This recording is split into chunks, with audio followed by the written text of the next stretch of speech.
Hello, Eadsy in the shed of dreams. Got me brew. Sorry about the long time. Extended holiday. I've been through an operation and come out the other side. Prostate operation, I might add. So now I can put out fires. Oh yeah, baby. So that's good. Right, where am I at? I've had my RS on eBay, if you didn't know, and didn't reach the reserve, luckily, because I'm having second thoughts. I really am. I really am. Anyway, there were a few things that weren't right on it. One of them being the petrol cap. You couldn't get the key in. You just sort of literally, you could use a flat screwdriver and turn it around. Now I've took it out, took the barrel out. The little brass lifters, if you like. Let me go up under here. The little brass lifters. One of them was completely and utterly mullered, so I very carefully put it into the vise, and I gingerly sort of toyed it outwards and bent it and unbent it and tapped it and filed it and put it back in and lubed it, and it's working beautifully. Key goes right into the petrol cap lock. That works. As you can see, she is rather naked at the moment. That's because I have put the wiring loom the right side. I've had it all out. Wiring loom is now the right side of the headstock. That's all back in. I've had the tachometer, or the rev counter out, and I have siliconed it. Now I'm not going to know whether that's quietened it down or not until I put the carburetor back on, which is on the bench. Kind of. Yes, it's like that because I've not been anywhere near the shed because of the old black dog and not being able to lift anything because of the operation for a long time. I'm looking at 7, 8 weeks. 9 weeks even. So there's the carb.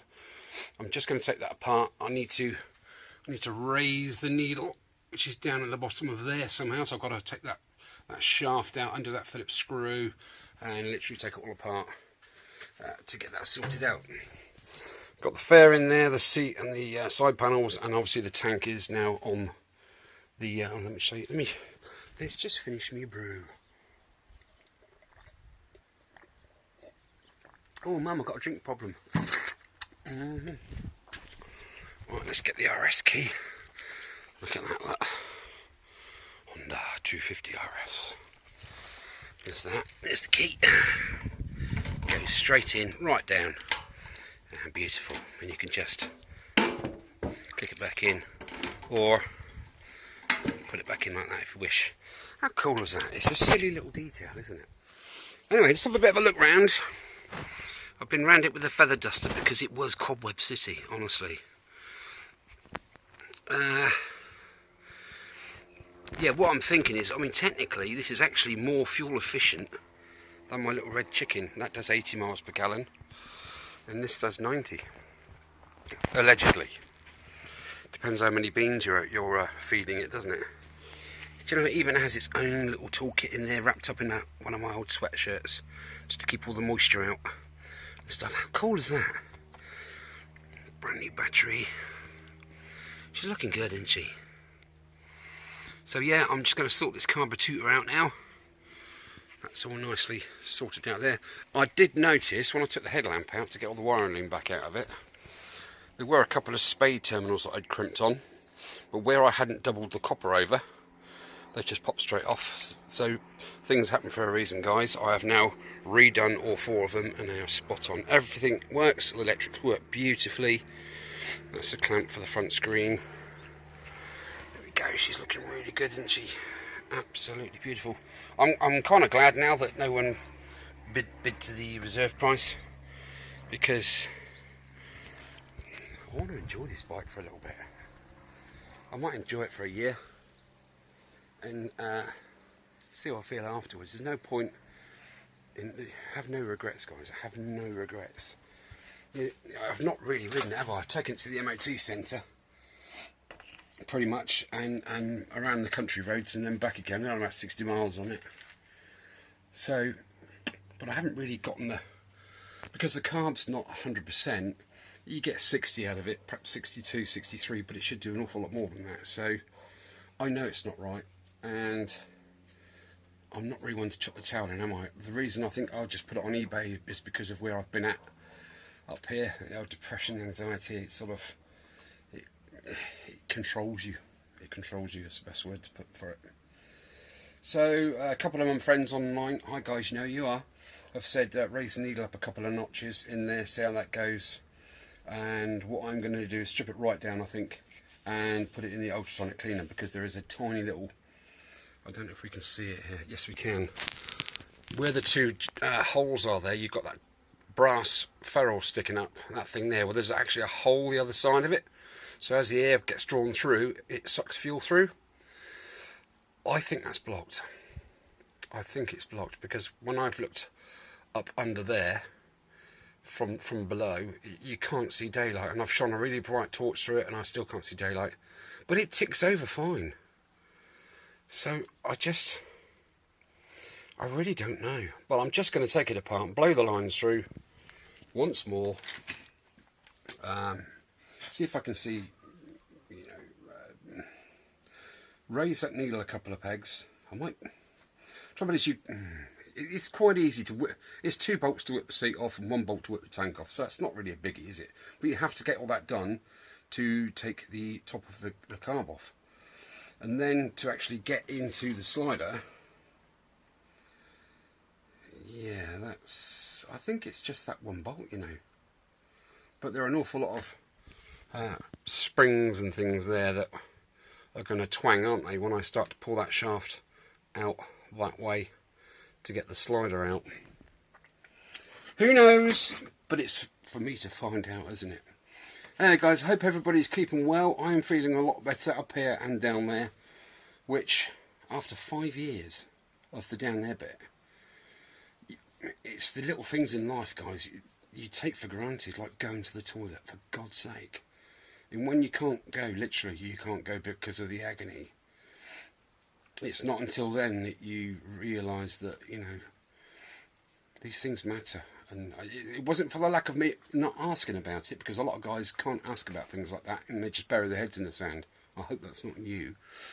If you are suffering from anything like that, down below, go and get it sorted. Don't be embarrassed. There's nothing to be embarrassed about. They see 12 people a day, okay, roughly. So yeah, get it sorted out.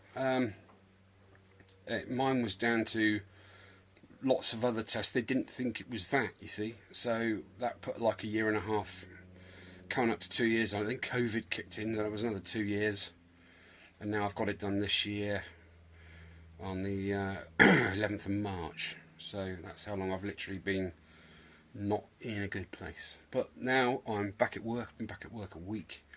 Absolutely loved it. Missed work. Don't laugh, but I really missed work, because you know there's only so much sitting around. I couldn't even, if I moved a chair on the decking, I'd suffer. I'd get pains, and it was just, oh, bloody hot blood. And oh mate, I tell you, when they say you're not allowed to do anything, they mean anything. I mean seriously, anything. So it's incredible how much that tiny little area down there, the core, it's your core. Everything you do, every movement you make goes, believe it or not, through this area. So yeah, the amount of restriction is 100%, and I wasn't used to that. I'm like, well, I mean, ADHD, like, you know, all over the place, as you can look back at my old videos and stuff. But anyway, I digress. So I'm going to whip this carb apart, see what I can do with it, and fill you in a bit. It's good to be back. It really is good to be back. I've got a smile on my face. My mojo's back, and me get up and goes here somewhere. So yeah, it's all good. It's all sunny. Now we need some decent weather to get out on the bike. I was due to go on a biking trip out with Kevin, Brian and Chris. Alright, and Chris, thanks for that DS, mate. Fantastic. But of course the operation put paid to that. Not been able to ride for 6 weeks, sorry, beg your pardon. Boy, imagine that. 6 weeks, not been able to get on your bike. There we are. I've saved some fuel, haven't I? That's disgusting price as well. Let's not go there. Let's not go there. Okay, right. I'll catch you guys in a bit. Right, Mr. Carburetor, you and me need to have words. Shazam! And there we are, we've blown it apart. So the top cover's off. You then do the nut on this side. That one there, like that M8 nut. Slide that out of there. Unhook the spring. Just pull it out long enough to get this rod out off that, or this actuating arm off of that rod. And then you've got to stick your screwdriver. Shit. You've got to stick your screwdriver right down into there, because that's bolted in by those two screw holes right down into there. So you've got to get a long screwdriver. You can do one, the back screw, with the JI screwdriver, but you can't. It's too fat to get into the front because all this mechanism here gets in the way. So I've had to literally use just a flat blade just to get in and get that out. Now, thinking about it, I've gone from the twin. Well, I haven't gone from anything because it wasn't in the box when I got the bike. In the boxes, I've sort of sourced a Motad, which is an aftermarket part for this bike, and it's 2-in-1. So therefore it could have upset the air-fuel ratio slightly, being a bit more free-flowing, or less free-flowing. 2-in-1 as opposed to 2 on their own. What do you reckon? Anyway, here is said needle, and what a jolly big one that is. Yeah, I'm flipping used to needles, aren't I? Why is that not focusing? I don't know. Anyway, I'm going to have to pause it there. Right, it's a 77A needle. I think that's 77 yards, not sure. But anyway, it's on the middle rung of those 5 slits. So I'm just going to try and raise this up by moving that clip down a couple of pegs, just to see. I've got the shakes now. I should go and get something to eat, just to see if that cures that little bit of a hesitation when you go past tick over to accelerate away. It's got to be something really simple, hasn't it? Well, I'm going to do that. Pop this back together and see how she runs. Okay. Beg your pardon. Right, now Carby's back together. I have raised the needle a couple of rungs. Now I was just wondering if the air was getting into there because it is original gasket under there. So I've done a bit of the old 3-bond under there, and I've put a new O-ring, O-seal in behind there to seal that shaft up. That actually wasn't one in there, so that could have been affecting it. Now going back to this little jet there, if I pull the throttle, it's pumping a good one, isn't it? You see it squirting in there. Whee! So yeah, that's 100% now. Right, popping back on the bike and see what happens. I mean, the manifold seal, it is a new O-ring of mine, and it sits proud of that face, so that's not an issue. That's all good. Nothing's warped here. Float bowl's clean. Yeah, pretty much everything sounds as I've had a wire brush on it, because I just painted the whole thing black, but now looking at it, it could do with being its original colour, couldn't it? So I'm not going to bother with the ultrasonic. Well, I've put it had a spring washer on there, so I've just taken that off and I've put a nice little thin M8 lock nut on there. So I reckon whacking back in and just see what happens. What could possibly go wrong? It can't be any worse than it already is it? Not that it's bad. I mean, you could ride the bike around, no problem. Just that it's not performing optimally. So, well, that's a big word for a Sunday, isn't it? Knickers. Right. Catch you in a bit. Right, there she blows. All back together nicely. What's more, see, that's where the loom should be there, in a clamp underneath the tank. So that's all done. Oh, let's put some fuel. Let's put some fuel on there. Let's fill her up. Whoa, lovely jubbly. Right, all back together. Let's see if she'll start. Thing is, with this CB250RS, you have to put the peg up to kick her over. Right, look, no hands.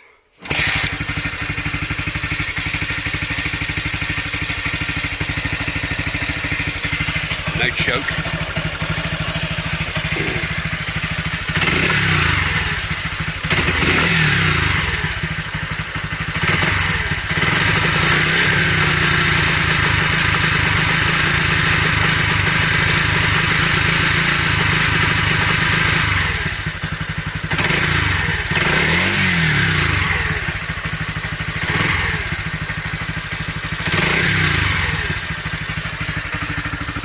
Sounds better.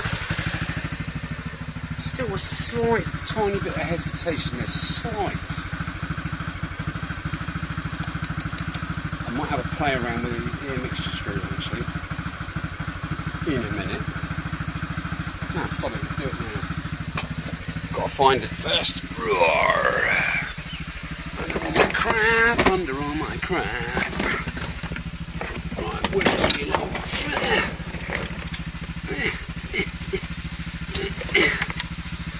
That'll do.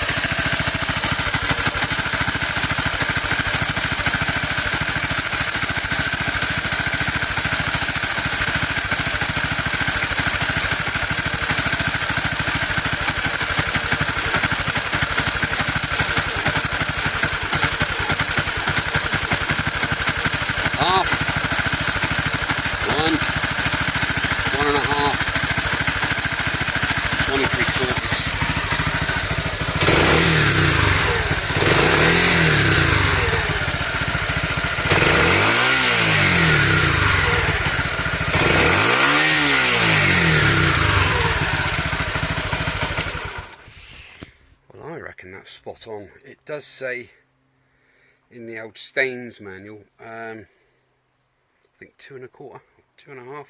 That's 1 3/4, and that suits that higher needle position and the exhaust pipe. I'm going to take this for a ride in a sec because it's all road legal. Actually, no, I'll take out the farmer's road because I've got to get tax on it if I want to keep it. What do you think, guys? Do you want this bike? Make me a sensible offer that I can't refuse. Over $12.50 for the amount of sheer weight and time I've put into this, new parts, etc. Yeah, Winston agrees. He absolutely agrees. It's got to be worth. It's got to be worth 15 all day, surely. Right, proof is in the riding. I'm going to go and have a spin, and I shall report back with my findings. There was no squeaky squealy noise coming from there either, so that's good. Right, let's go and have a spin. Boy, oh boy, Mr. Winston. Hey, talking to you. Boy, oh chuffing boy, honestly. Just been around the private circuit, and let me tell you, it's a different bike. There was that slight hesitation going up the road there, but I think that's because it's cold and with no choke on. It's low on fuel on reserve, but crikey Charlie, got down the back straight of the private road, and Bean City 50-60 motorway speeds beautifully. It is a different machine. No squealing from that flipping rev counter, which is a bonus. So I've fixed the fuel tank lock, I've fixed the rev counter squeal, I've put the wire and loom on the correct side of the bike and routed the cables accordingly, and I have, I think, fixed the carb to the point where it's really usable. It's a proper usable classic now. So what is it, 82 for 40 years old. 40 years old. With an MOT. Spotty dog. Right, I am chuffed to pieces. I'm just going to whip the seat and tank off one more time because the throttle I think where I've routed the throttle flow and return cables, I've sort of clamped them in like a clamp, and it's just a bit too tight because it doesn't ping back as it should do. So I'm just going to do that, adjust it, and it is literally 99%. I'm happy with that. I'm that happy with it. I'm even toying with letting the red chicken go. I don't know, one bike has to go. This is the thing. One bike has to go. I love my little chicken. Pooting along. It's just brilliant. I don't know. Comments down below, please. Well, I hope you enjoyed watching this video. It's been a long time coming. Nothing to do with the operation. Easy, stop it. Yeah, so yeah, I need to free up a bike because the BSA is getting towards the point where I can start putting it back together very soon, hopefully. Yeah, the FZ, am I going to keep the FZ50? Oh God, it's such a thing, isn't it? I'm going to have 4 bikes. At the moment I have 5. Burger's staying where it is. That's going to have a complete and utter revamp. So if you guys have subscribed to my channel because I've done a few bits and bobs on my Suzuki Bergman 650 Executive 2010, then stick around because it is having a total, and I mean total, strip down. Because although when I bought the bike, I initially sort of weatherproofed it for the last winter around the frame and the rusty parts. It needs addressing. I need to get under there and get that nipped in the bud. These 2 new shocks on the rear. I've got brake discs. I've got caliper repair kits. I have wheel bearings front and rear. I have headstock bearings. I have spotlights. I have a electrical auxiliary power point to put in under the seat. I have so many things to go on that bike and get that. Oh, the wheels. I think they were silver, alloy colour, and I think some person has sprayed them very badly with sort of like an oxide red covered over with a black, and it's just fell off. It's not good. It's so patchy. But I have candy gold. I kid you not. I have candy gold, silver underlay. You know what I'm saying? And lots of different little gold bits and pieces and trinkets to go on there, little gadgets and gizmos and whatnot. So that's going to be my tourer. My daily ride, it's going to be a toss-up between the RS and the chicken until I get the FZ 100%. Runs beautifully, but on tick over it makes a horrible noise. Now I think I run it dry to start with, and that little pipe that goes from the pump oil, 2-stroke oil pump down to the engine block to the crankcase. I think that must have been, I thought I'd had it filled, but obviously not. And but when you rev it, it sounds beautiful, but when you sort of ticking over, something's not right, and it's not a rattle, it's more of a metallic grind, and I don't know if I've just shagged the piston straight away. Anyway, what a beautiful day for it, isn't it? Here's the old boy. Here he is under the table. Say goodbye then. Let's see you later, guys. Thank you for watching, and catch up with you soon. Alright, take care, guys.